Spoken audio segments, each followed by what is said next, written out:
प्रणब मुखर्जी राष्ट्रपति पद का कार्यकाल पूरा होने के बाद भी सार्वजनिक जीवन में अत्यंत सक्रिय रहे।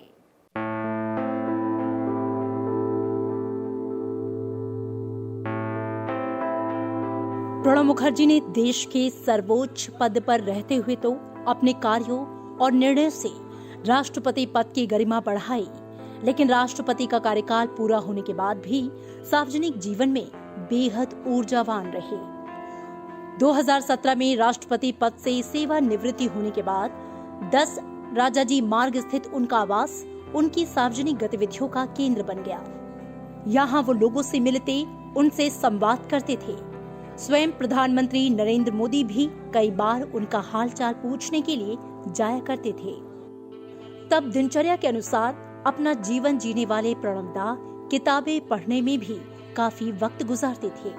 साथ ही कई कार्यक्रमों में वो लगातार शिरकत करते अपनी निरंतरता का एहसास कराया करते थे। राष्ट्रीय स्वयंसेवक संघ के सेवा कार्यों से प्रभावित होकर अपनी परंपरागत छवि के विपरीत साल 2018 में पूर्व राष्ट्रपति प्रणब मुखर्जी ने राष्ट्रीय स्वयंसेवक संघ के मुख्यालय नागपुर में तृतीय वर्ष संघ शिक्षा वर्ग के समापन समारोह में हिस्सा लेकर जता दिया कि विचारों में जड़ता नहीं होनी चाहिए, बल्कि निरंतरता जरूरी है।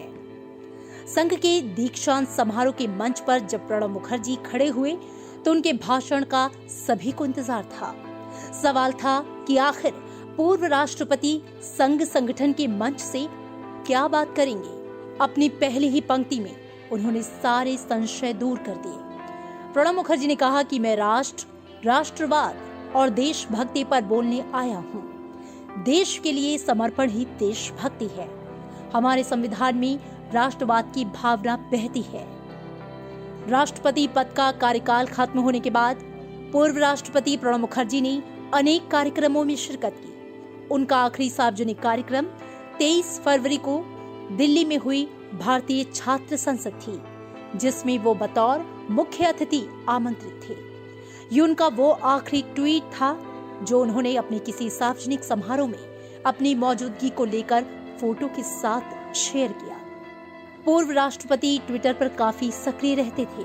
वो ट्विटर का उपयोग अक्सर नेताओं या अपने जानने वालों के निधन पर अपनी संवेदनाएं प्रकट करने या फिर पर्व व त्योहार या जन्मदिन जैसे विशेष मौकों पर लोगों तक अपनी शुभकामनाएं प्रेषित करने के लिए किया करते थे। यही वजह है उनका आखिरी क्षणों का उनका जनता से जुड़ाव बना रहा।